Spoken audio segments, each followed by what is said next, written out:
Hey everyone, welcome to Virtual Veg Fest Live. This is Helene, and we are powered by the Plant Based Network.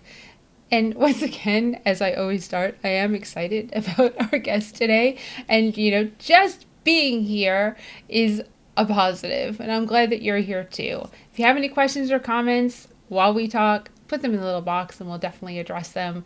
Let's say thank you to all of the people that are donating prizes for our monthly raffle, which you can access on the virtualvegfest.com website or our social media. It says, want to win a prize? You want to click there because you'll get entered to win a prize back from Hodo Foods, Crofters Organics, Follow Your Heart, and Orgain. I should remember all four of them. And thank you to them for donating these prize packs. It's cool to see what you'll get. You'll get some really awesome stuff. We even have a video on the Virtual Veg Fest YouTube showing just what you get, and that one's from Follow Your Heart. Now, let's see. Our Pass the Buck campaign is donate $1 or more to Compassion Works International, who is sponsoring our live talks this month. That's all you have to do. If you donate $1, for every dollar that you donate, you'll get entered to win a prize back from Follow Your Heart. How awesome is that? Simple as that. You help Compassion Works International and you get a chance to win a prize. So, we're going into the Educated Choices program today with Lorena Mucke. And hello, Maria from Nevada. Nice to see that you're here. Thank you. Big fan of Nevada. We've got some guests coming up from Nevada, just so you know. Oh, hey, Zena. Nice to see you too. Yay.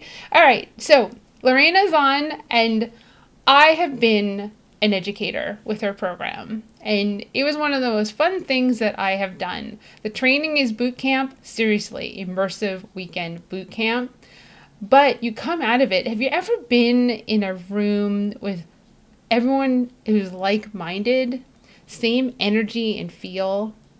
That's what training for to be an educator is like. You just get to spend the weekend with all these people who have the same values as you, and you just grow to love people in the course of 2 days. I'm still very close with a lot of people who are in my class. Let's see. That's not something I'm doing anymore. I've moved on to like Veg Fest world. I couldn't do 7 Veg Fests if I was still an educator because you have to go into schools. But we're going to talk all about that with Lorena. I'm going to bring her on so you can learn about Educated Choices program, who she is, why she started it. She's the founder. And let's do it. Hey Lorena, how are you? Hey, Helene, how are you? Thanks so much for having me on. Oh, you're welcome. Yeah, as again, super excited. This is near and dear to my heart because it's something that I did. So I've absolutely loved going into the classroom and being in front of the students, watching the seeds get planted, seeing the light bulbs go off on like when they're there, managing a classroom full of sometimes unruly students. You move here. Nope, separate your desks. I mean, come on. But I know they heard me. So I'd love for you to share with everyone who you are and what your story is, and let's get started. Thank you. Absolutely. I am actually a zoologist and I have a graduate degree in sustainable development. So my passions are animals and the environment. And I, of course, learning about animal agriculture and its benefits on health too, I became, an advocate for health. And there is a huge need of a plant-based education or plant-forward education movement in our program, in our movement. And that's when I had a chance to create something that started in Georgia. That's where I live, in Atlanta, Georgia. And I realized that teachers and students, and many times their parents, are very receptive to this message because it's a very academic message, unbiased, that shows exactly what science says. We follow the science, but in a very non-judgmental and non-confrontational way. And once I saw that it works beautifully in Georgia, then we decided, why not expand it? And we decided to try it out in different states, and it worked beautifully as well. And now we are in pretty much every state in the US. We're in Canada, and we are pretty soon going to expand to Germany. So we are truly international. That's fantastic. Well, you were international because With some Canada, I guess. with Australia. because Multi-continental. yeah, in my class there was, Yes. someone from Australia. So that was actually, I know it's hard because it's hard. It's not the easiest job at all.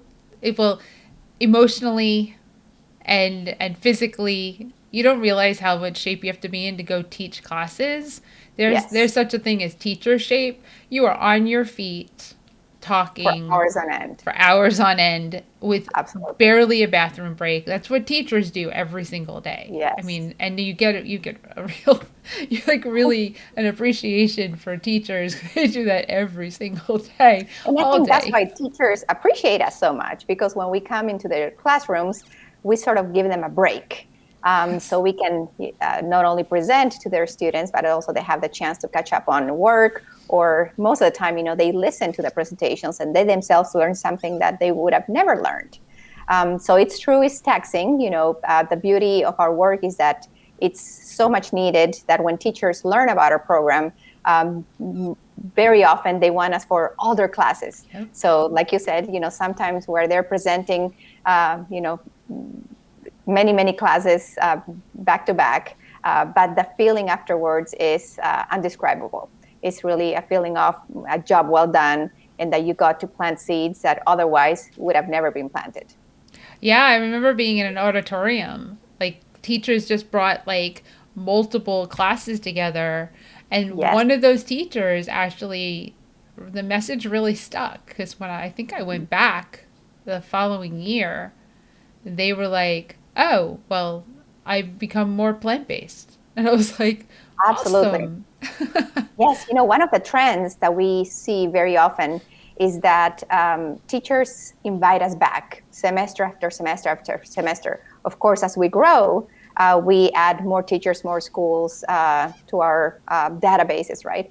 But the repeat teachers are something very telling, because that means that um, they find our program valuable. They see that we update it every semester with new information, with the latest science. We add new videos. We have more activities. We have lesson plans and quizzes. So definitely things that support their academic standards, and that they can help really create more rounded students. All in all. Oh, definitely. I had one teacher who was like a practical jokester, and he said to the class, like in the middle of the presentation, he was like, "You should all watch Dominion." And I was like, "You said what?" I was like, "You just asked your students to do what?" I said, "I will watch Dominion." I was like, "That's really hard." So they were Yes. challenged, and a student came up to me next time I was in the school and said they tried. Wow. Yes, they Yes. found like some foreign version with like subtitles and they got through Wow. maybe 5 minutes. I was like, good for you for Yes. And that's trying. Yes, exactly. And that's all we ask, right? We ask people to be open to the information. We ask them to just do whatever they can with the tools that they have at their disposal, and to, take on their journey in their own timeline. Some people choose to just simply explore more of what a plant-based lifestyle is. Others decide to maybe try a meatless Monday. And I think that's very important, that they realize that there's no pressure, there's no bar that is set so high that they say, why bother? It's just planting the seed, letting them know what's out there, and give them the tools so they can do something with information. Otherwise, it's kind of useless in a way, right? Oh, most definitely. And just so people know, we're not talking about elementary school. No. Or not even really middle school. I did one middle school, but more Actually, we so, do. Our right. program has evolved quite a bit since you were with us, Hmm. which we loved all the time. We reach students starting at seventh grade. We do seventh grade, eighth grade, above. We have a college program and we have a community program. So we have tailored programs for those different audiences. And our middle school versions are a little bit different than the high school versions, which are different from the college versions, etc. And that's the beauty of our program, that we only have one lane. Our lane is education, and so we're gotten really good at it, and we know we've cracked the code, so to say. which is great to hear because I went into one middle school and it was just too much. At that point it wasn't the program wasn't differentiated for the age, and it was like the teachers was like didn't say it while, but afterwards was like, you know what, we don't have you don't have to come back. It's hard. It was hard being the students. Well, I also was in a school where the students were like harder than high school students and just as intelligent. Yeah, middle Yes. school students have incredible amount of energy, and they have short attention spans like all of us. One thing that we've learned is how to pace our presentations with videos, activities, and other things, and get them up and get them engaged in order to keep their attention going for the whole time, because that's the point. We don't want them to tune us out. We want them to be completely engaged in the experience and get a lot out of it, right? Yeah. Do you still do the crates? No, we don't do the crates. We do different activities that don't involve, anyone having to stand up anywhere. Can I talk about that for a second? Because I want to talk about you in regards to the crates because it was my class. This is the first time you ever did that. So basically we had to bring crates with us for the presentation, and we would ask you students to volunteer to take their shoes off and be in socks. They had to wear socks because this would not have been good if they didn't wear socks. And we had them like bend their knees and like kind of hunch over a little to simulate being in a crate, like a chicken in a In a battery crate, cage. in a battery cage, right? So, and they had to stay up there while I talked, and they would be like, "Can we get down?" No, you can't get down yet. And funny thing was during our training, we Lorena they would ask for volunteers, and she volunteered, and it was so finally she got to see. She was like, "Oh, this is really not comfortable." And I was like, "No, it's not."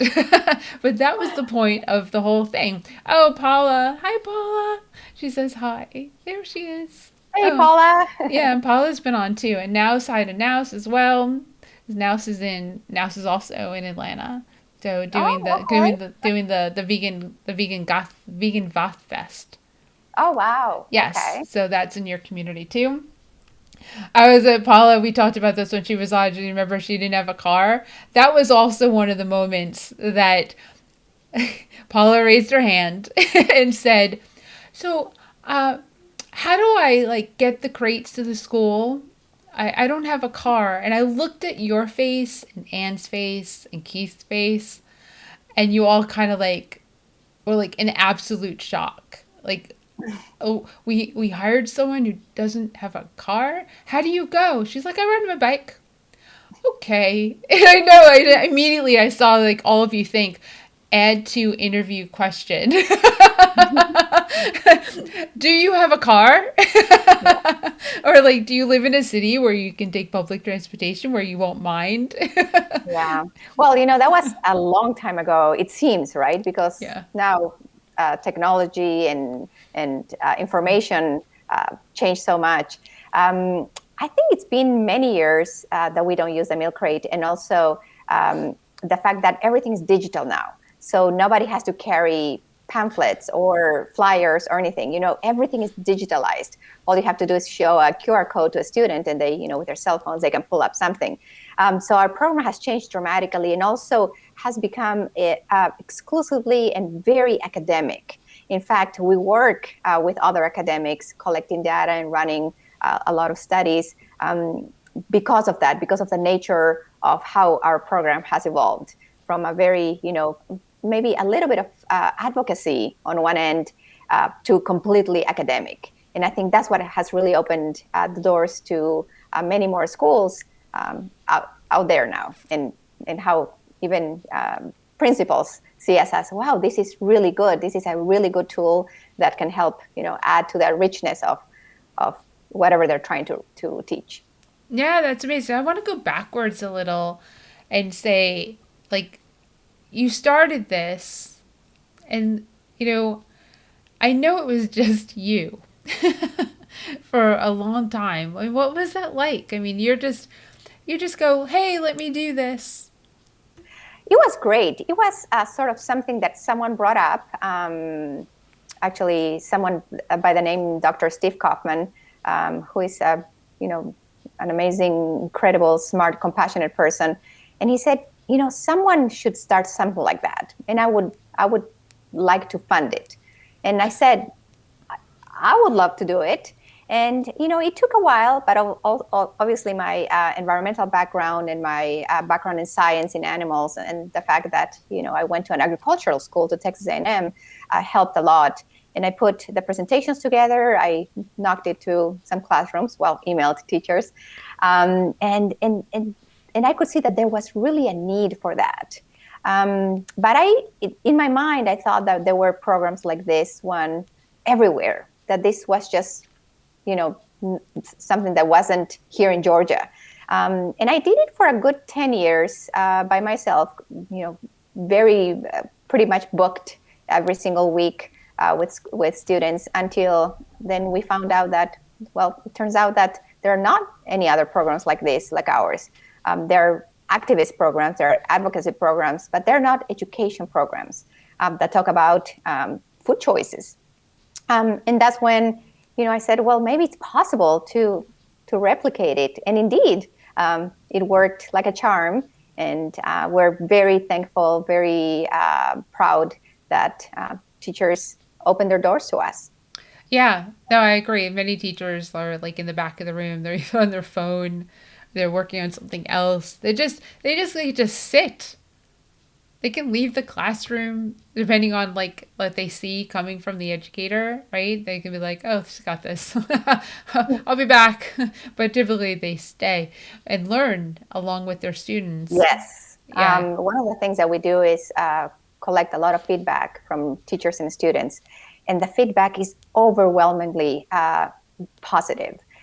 In fact, what teachers usually say is, that they learned a lot, that they learned something that they didn't know, that they would like to incorporate part of our curriculum into their own curriculum. And they ask for resources, etc. And that's why we created a whole toolkit that actually is sort of like the extension of what we teach. So teachers and students alike can access information as much as they want, and they can go as deep as they want. Yeah, and Paula just said there are other people doing this, but I feel like they tend to charge a lot of money and they mostly preach to the choir. Absolutely. Our program is free, is offered at no cost. And we always add new things. We see what's going on. For example, when you guys were with us, we didn't have a couple of presentations that we offer now. And one of those is the new food technology presentation that involves plant-based milks and plant-based meats and cell-based meat or cultivated meat, et cetera, et cetera. So we really try to stay up to date and see what's going on in the world of food, and then we, innovate as anyone should. Yeah, no, I mean, you definitely have a couple of people I know who are currently with you. I'm pretty sure Kim, who moved back to Boston, and Heidi on Long Island. So they're two people that I'm friends with that are Okay. part of the program. Yeah, no, Mhm. it's really cool and to see that's you know the word is still being spread out there. Absolutely. So to give people an idea, like how do people reach the teachers? So we build relationships with the teachers. First, we email them, and then we build the relationships with them. And that's, why most of our, I guess, teacher database is from repeat teachers. And another thing that we've learned many years ago is that teachers learn about us from other teachers. The word of mouth recommendation is crucial for us. And it seems to be working, because when we present to a teacher, invariably they say, let me tell this other teacher about you. Or we're walking in the hall and they say, hey, did you know this educator is presenting to my classes today and they're fantastic. You should book them. So it's been really good when we did in-person presentations. And thanks COVID, we don't do them anymore now. But now that we've transitioned fully digital, we get the same word of mouth recommendation from teachers, which is, makes us feel really good. That says a lot about our program. Yeah, so now let's talk about like the pivoting with COVID because Yeah. that it's a curveball that definitely impacted you and me and a lot of people. Yes. And I'm kind of curious as to how it works. Are the educators just virtually going into classrooms? No. So when I meant digital, I mean not virtual. Our educators are not with us right now. They're staying put until the fall. And what we did is we created fully digital presentations, professionally narrated with videos and graphics, etc., that teachers can access and show live if they are zooming with their students, or if they have students in their classroom, or that they can share with students at home and students can watch them their own time. And that's really a plus, because then you're not, I guess, how would I say, you don't have the requisite of having to do it at a certain time. All of them have to be there. You don't have to worry about connectivity and audio and things like that. And there's always, the fact that the chance for students to pause it, rewind it, what happened here, watch it again. So there's a lot of pluses for having something digital in a very professional way. And reach. Absolutely. The Yeah. sky's the limit now, right? There's no borders. We can reach every corner in the US, in Canada, wherever we are. And it's a beauty, because in the past, obviously, we had educators where we could sustain, right? They could work a certain amount a week, many days a week, no problem. But we couldn't send them to rural areas, for example, or areas where there's just not that many schools. But now we can reach anyone and everywhere. So definitely this digital program is here to stay forever with us.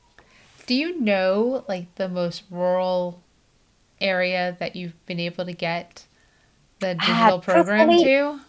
I don't. As we've grown so much, we have over 100 educators and 12 staff members. I'm a little bit removed from those details, but I can find out.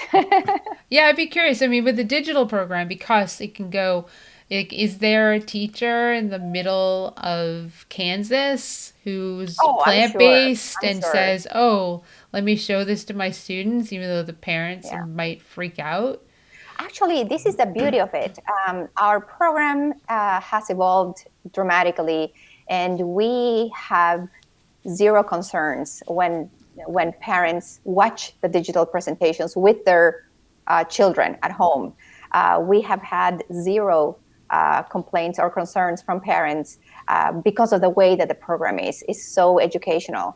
And we reach teachers who might have never thought about plant-based, but they think that talking about environmental issues or new food technologies or health is important. So it just depends what they're teaching, what we can support. And they usually at least they're open to learning about us. And we have no problem with them previewing the presentations. So yes, a lot has come out of COVID and out of doing this for so many years. Yeah, definitely. I believe that with anything that's a negative or perceived as a negative, we have to look and see where the positives are. Because there's always Absolutely. positives in every negative. You just have to be Yes. open enough to be able to see them. And that's one of the things with COVID, as much as it's hurt and all the Mhm. loss and the sickness that's come with it, there's also been the people who've been thought forward, who pivoted to survive, financially, business wise. Yeah. That, a lot of good has come from it. This came from it. Your program has expanded because of it. Plant Based Mhm. Network came out of it for the most part, or expanded because of it. I mean, if people are home, people are watching television. Exactly. It's Yes. a good time to have a network. Is it possible to see, like, if it's not, I'm not a teacher, Hmm. right? Is it possible to see the digital program? Yeah, yeah, absolutely. So if you go to our website, ecprogram.org, there are previews of our presentations there, and there's a form that you can fill out. and then we'll send you the link to the presentations. Oh, that's awesome. I'd just be curious to see. Paula just said I'm biased, but I think ECP is the best. That's Thank you, good. Paula. Yes. If you don't know, has been on Virtual Witch Fest Live. And she is an incredible artist. So Yes. you definitely want to artist, activist, and outspoken in the best of ways. So you definitely want to check out Paula's stuff and go to Virtual Witch Fest on YouTube, and you can definitely find our talk. So yeah, so definitely got the website onto to see it because I'd be curious, especially since I know where it was to see Yes. where it is And now, right. and then, I mean, to go even further, what if I wanted, I mean, I guess if I wanted to share that with someone, is it possible for someone to say, like, oh, let me put like 20 people in the Zoom room? Oh, absolutely. And like I said, you don't have to, you can do it on Zoom, or you can, have people watch it at their own time. Oh, I might want to do that. Put it together as like maybe a fundraiser for educated choices, and Absolutely. Triangle Veg Fest, and reach. I mean, that would be, I would probably really love that. Because I would love to see it and be able to share and see the how far it's come. Because I don't even know, Yes. what is it, 5 years? I mean, You probably wouldn't recognize because things change so much and we learn so much. And I think, wisdom teaches us that we have to learn from our experience, and we have to move things around appropriately. So our program has grown terribly, not terribly, incredibly. Uh, you know, there's this thing in Spanish, if you say terrible in a good way, it has a good connotation. So I meant to go that way. Um, but absolutely. And one thing that probably viewers or visitors to our website will notice is that our presentations, even the previews, are really catered to the area where we teach. So, the presentations in Canada are not going to be identical to the ones in the US. We use different sources. The stats are different. Obesity is not the same in one place or another, or diabetes. So we do a lot of research, and that's what I guess makes our program great, because we invest a lot in putting the presentations together. that's amazing. And you're right, the statistics are completely different in different Yes, like night and countries. day, Yes. or what the government recommends in one place and another. So we Yeah. definitely want to do our due diligence and do our homework and present teachers with what they think is an excellent program with the highest standards, right? So Yeah, that's what we're at. and one of the things that I love about this is that you don't come at this as, "Hey, I created something, and here I'm training you how to do it." You come at this with, "I did this. I still do this." Right? Right. Because I know you were still going into classrooms. I mean, not as often, but you were still going and doing presentations because I mean, nobody does this as well. Well, I don't know. Some people probably do this as well as you do at this point. But Oh, I have to say that there are some people that do it better. I've sort of, slowed down dramatically as far as presenting. I do still present at colleges. That's my favorite place to present. But we have fantastic educators who I take my hats off for them. It takes certainly some certain level of energy, of enthusiasm, definitely memory, because we want people to really present the material the way we want to. We don't want them to improvise in any way. This is a very serious presentation, very sciencey, but obviously very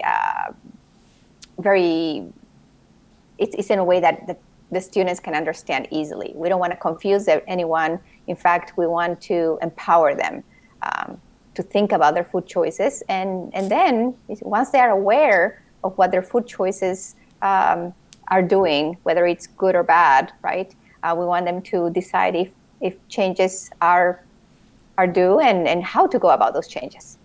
Right. And then Paula just said there are people in other programs that do it better, but they focus on universities, not on middle and high schools. I have to differ. I think we do it better in colleges too. I'm just kidding.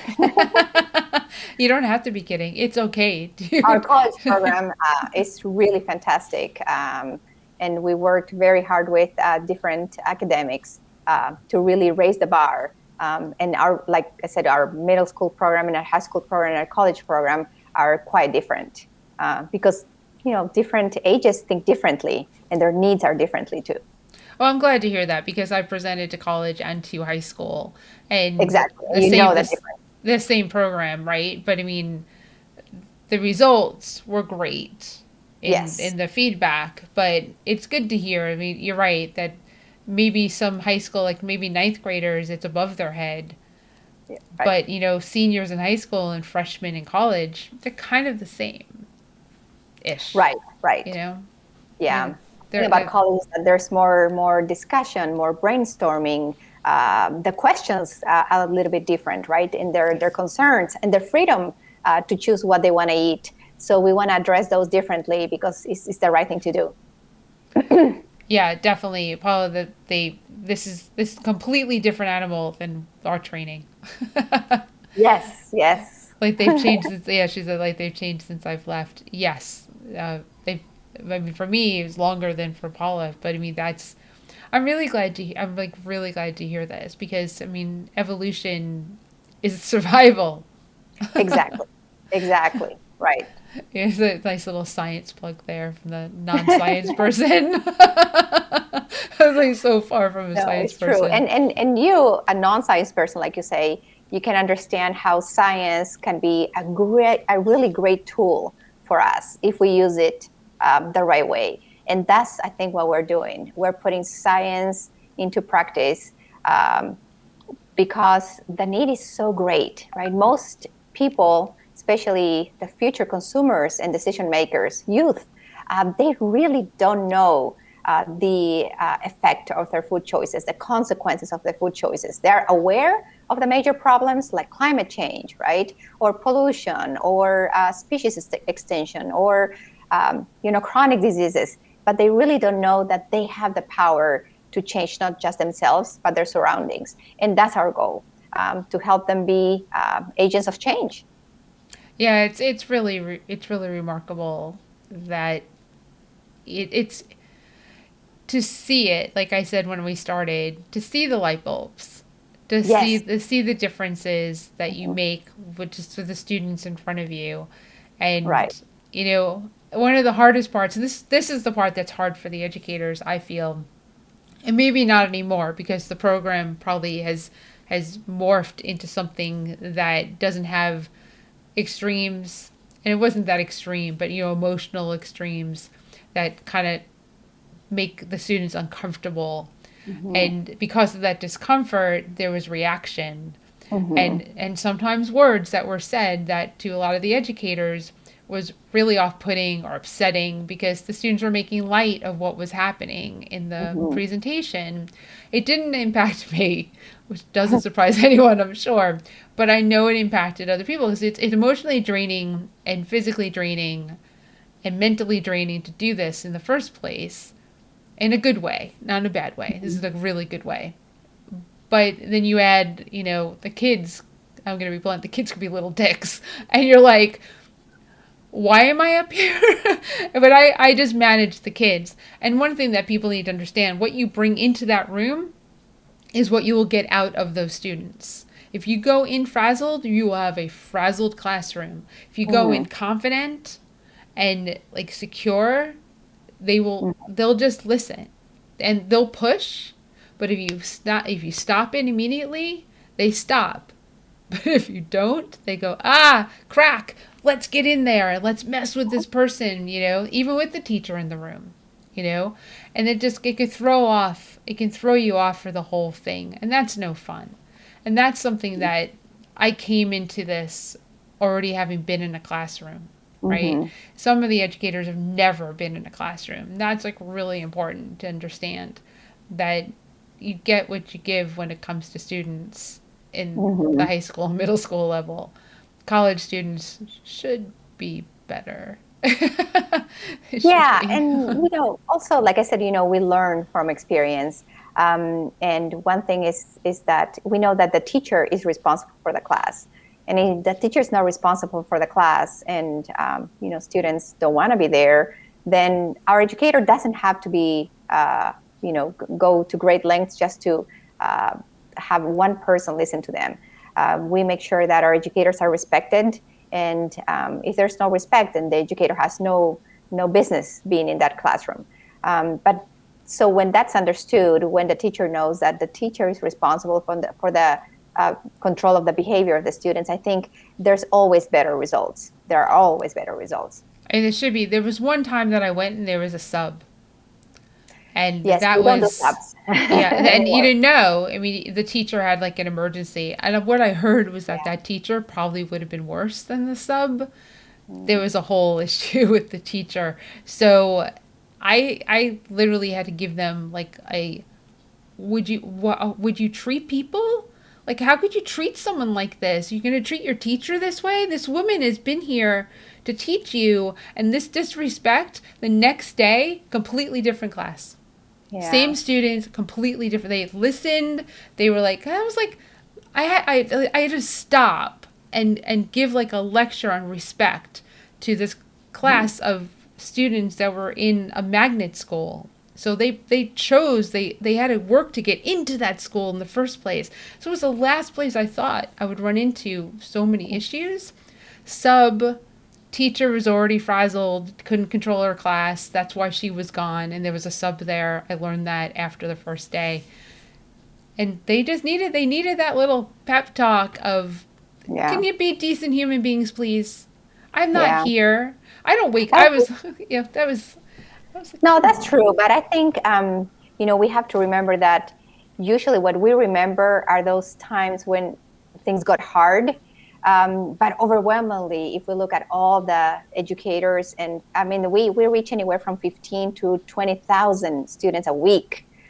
So that's thousands and thousands and thousands of classrooms every single Yeah. week that we send educators to.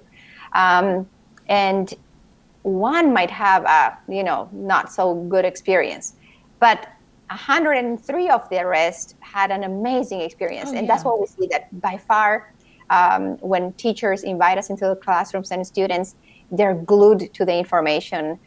They ask questions, they participate, and like I said, we've learned a lot more about how to keep students engaged, Yeah. with not just activities that involve getting up, showing cards or answering questions, or write things down, answer quizzes, so many different things, and put so many more videos and interactive things to keep them going. And that helps a lot. It helps the teacher, it helps us, and also they absorb the information better, because I have 3 kids. I should have known that better, but we learn with experience that not every kid learns the same way. Some kids are more visual, some kids are more, tactiles, etc.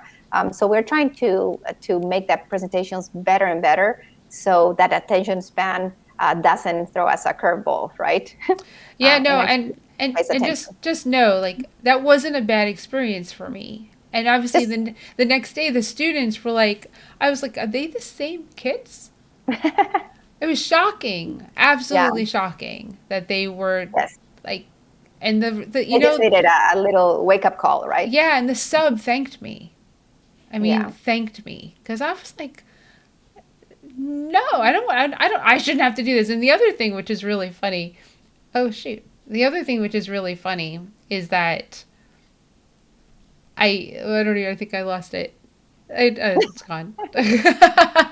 But I want No, to that's like, okay. yeah, I want to kind of pivot and to your daughters. Yeah. So if you're in Atlanta, which is one of my favorite cities, because I come Thank down, you. I go We to love it. the Atlanta Veg Fest, I MC one of the rooms, I help Lee, one of my favorite events, which I hope comes back soon, so I can come down to Atlanta and eat. Because V Green, I Oh, mean, uh, yes. you One of live my close favorite to there. restaurants. The Loving Hut that's close to your house, one of the top Loving Huts I've eaten at in the country. And Yes. yeah, I mean, there's so many wonderful things and about Atlanta. Not the Yes, traffic, but there's it's a so many great wonderful city. things about this city. And your daughters, who are twins, what they do? Well, they actually are vegan from birth, right? So that's a big part of their lifestyle. And we love to eat like everyone else, and we are chocoholics, and we love desserts. So the pandemic really, was tough on everyone, especially on young kids. They are 12, so almost teenagers. And since they had so much time in their hands, they can't go to the movies or to the mall or things like that, or play sports and other things. They decided to start their own baking business, plant-based baking business. So yes, we're enjoying maybe too much sugar every day, but we're happy. I know, and it's really cool because I've seen the Thank posts you. online and the pictures of what they're creating, and it Yes, looks absolutely incredible. thank you. And I know that it's become a great success for them. And it's I mean, how proud as a parent can you be when you watch your 12-year-old kids, or probably 11 because it's been, I don't know if a birthday happened in between, but No, they were 12 already. Yeah. okay, so you're 12-year-old girls and they just kind of said, "We're going to start a business. You're good at this, I'm Yes, good at that."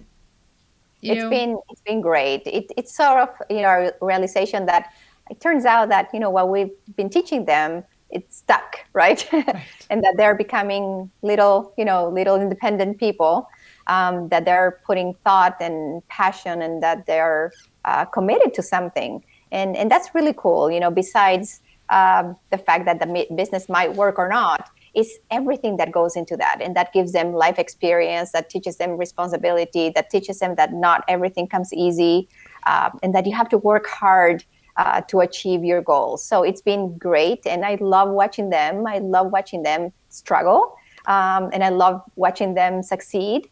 So it's been great for all of us. Yeah, it's hard.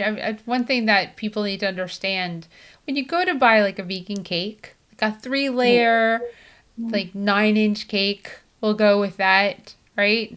Right. That doesn't just miraculously happen. Like, No. let's just like snap our fingers and cake is made. There's a Hmm. lot of work that goes Yeah. into not just the baking of the cake, the decorating of the cake, everything, making all the layers even, the frosting even, making it beautiful. That's Hmm. why that cake is like $75, Right. right? That's when you fall off your chair when you call up a vegan baker and you say, "Oh, how much is a 12, just a 9-inch cake, 3-layer cake because I'm going to have like 15 people over outside because COVID." And you're going to share the cake or just eat it yourself. The Right. cake is $75. And Right. there's a reason for that. No, the flour, no, it's not expensive. They make their own powdered sugar probably because you can do it from sugar and a little bit of organic cornstarch. You got powdered sugar and your Vitamix. You know, Wow. I didn't know that. yeah, That's okay, awesome. there, glad I brought that up. Yeah, so you can take organic sugar, and put it into I have a dry Vitamix container, but you can do it in Okay. you can do it in the regular container too, and put in a Wow. little bit of organic cornstarch, just corn, and just let that baby go. Puffs of Wow. puffs of powdered sugar all over the place, but encapsulated in your container. And Right. that's it. That's all That's powdered all there is. sugar That's is. right. And Exactly. the blender is strong enough to do that, so you don't have to buy it. You can make your Right. own. Oh, I'm so glad I brought Right. that up. So Yes. there's all these things. Obviously, plant based, whatever the modem is to bind it, plant based egg somehow. So whatever it is that's being used, whether it's Or applesauce, butter, tofu, whatever. oh the Absolutely. vegan butter. So yeah, The the cream cheese. ingredients, right. The ingredients aren't overly expensive, Right. but It's a work. it's the labor that goes It's a labor. into that cake. So next Yes. time you order a cake, whether it's if you're in Atlanta from the daughters or if it's anywhere in the country of the world, please factor that in, that baker has spent, doesn't just put their energy into that cake, their love for what they do is in that cake, which is absolutely delicious, and you will feel that when you're eating it, even though it Yes. costs you $75. Yes, people that love cooking or baking, it's true. They put everything into that. It's not just the ingredients or the material. It's how it looks. How it's packaged. It's a whole process. So thanks for saying that. It's absolutely true. Yeah, and I do events. I have vendors. I want them to be successful. If you don't charge enough and you work that hard, they will burn out and they will stop doing what they're doing. Right. And that's what I don't want to see Yes. happen because they Yes. love what they do. They create masterpieces. And it has to be perfect when it Yes. gets to you because it's art. Yes. It's Right. edible It is art. art. That's right. That's right. I'm sure they'll love to listen to this interview later on, um, when you talk about what they really understand. That is, Yep. it's a lot of work before you put something, the finished product, in front of the person. Right. And it's educating the consumer to understand that that's what, Hmm. you know what? Go bake a cake. It doesn't, your cake is never going to look, probably, unless you have that skill set, as good as their Yes. cakes. It may taste fine, right? Right. But Yes. you'll realize, right? Do 3 layers and make them even. Go Right. for it. Yes. Exactly. That is Right. so true. And then the frosting, making sure the frosting's the right thickness, being patient enough to frost the cake after it's cooled. Yes. Who Yes. does That's that? true. I don't. You have melted frosting. That's true. That is So, so true. right, all these little things. So completely gravitated towards something else. But Lorena, thank you so much for joining me. This has been a My lot of pleasure. Thanks so for much giving me the fun. chance to Yeah. share with people about our program, about my daughters. It's Yes. been really nice, and thanks for all you do. I think you reach a huge audience, and I think all the information is very important, and also all the people that you bring onto your, um, to your show, so to say, brings so much to make it just extraordinary. So thank you so much. Oh, thank you. This has been a lot of fun. I mean, it's really been a lot of fun. And we were talking before we went live that I'm almost at 100 episodes. It's coming up. Well, congratulations. That's a huge number. It's not easy to reach. So good for you. Very, Thank very good. you. So I put the website and their educated choices on Instagram if you want to reach out. Is there any other way that someone can reach out to you if they want to talk to you directly? Yeah, absolutely. There's our main email is on our website, and the person that checks that account forwards it to whoever needs to read. So feel free to email us there, and if you need to contact me, do so, and I promise I will respond. Boo. There we go. So put that part of this, and we got that. Well, Lorena, thank you so much. I hope you have a great rest of your. It's Thursday, right? Great rest of your Yes, Thursday, and thank you. I'm sure I will talk with you soon. We will. Thank you so much. No problem. Bye. Bye bye, everyone. So, everyone, thank you so much for joining us for our Thursday edition of Virtual Veg Fest Live. Please go to YouTube and subscribe or enter our contest because it's one of the ways that you can win a prize is by subscribing to our YouTube. It would be really helpful. So, wear a mask, please. Over your nose, under your chin. Really important that you wear it this way. Why? Well, if you don't cover your nose, connect it to your lungs, and a nifty thing called COVID can, make you sick. Thank you so much, Paul. I'm really glad that you joined us today. So make sure you wear your mask. And now, double mask. So this isn't enough. You want like a KN95 mask, which is a more medical mask that actually covers you. I do have one. I should probably get one and bring it up for these lives. And then put your cotton mask, like your fun mask that you have, like everyone's gotten over the course of like the last year. Put that over the KN95 mask. And that's if you're going to go out, go to a store, be in public. Now, if you have the means, please go and order takeout or curbside pickup from your favorite vegan and plant based restaurants all over the world and the restaurants that are vegan and plant based friendly. Do that because, well, COVID's really impacted them, and we want to be able to go eat at these restaurants, food trucks, whatever it is, when the pandemic is concluded and we feel safe. Well, I feel safe sitting in a restaurant again. So that's what we'd love for you to do if you can. If you, like I said, if you have the means. So we are back on Saturday at 4 p.m. Eastern Standard Time with Holly McKinnon. She is the founder of Small Seed Bars, Small Seed Bar actually, and she's doing a cooking demo. I don't know what she's cooking, but it's going to be good. She's also a new cookbook author, so we get to meet her and learn about everything that she's doing. So have a great rest of your night. Stay safe, be kind, and we will see you soon. Bye.